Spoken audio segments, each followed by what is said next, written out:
Off barefoot so that we can really get into the muscles of the foot, and it's going to be where your toes are elevated. This could be off of a squat rack. This could also just be simply off of some plates, but for sure trying to make sure you get a good stretch in your Achilles when you're doing this movement.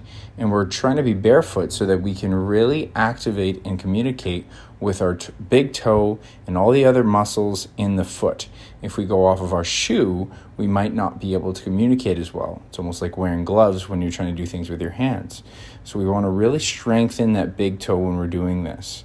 Now, if we want to make it a little bit more difficult, the second variation is just a bigger deficit in doing it single-legged. The depth of deficit doesn't matter. You should try to have a good stretch regardless.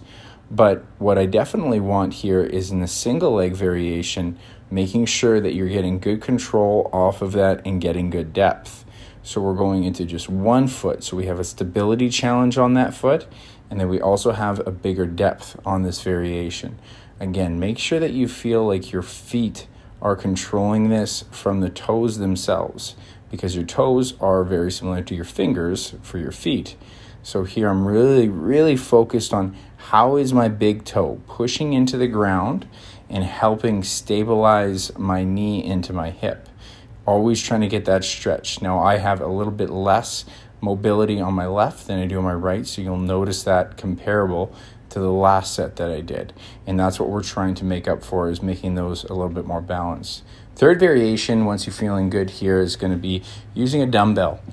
Adding that dumbbell is obviously going to be simply more force. So now I'm going to be doing the same kind of movement, but with more force in my whole body as my body now weighs more.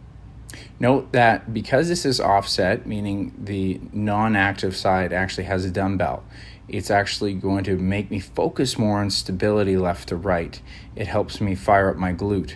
So now we're thinking of this not just as a strength exercise for the back of the calf and the foot, but a lot of stability goes into this. So make sure that you're not grabbing the heaviest weight possible. I simply have a 25-pounder here, and it's quite a bit to actually make it more tension, but also to add to that stability challenge, and that's what we want.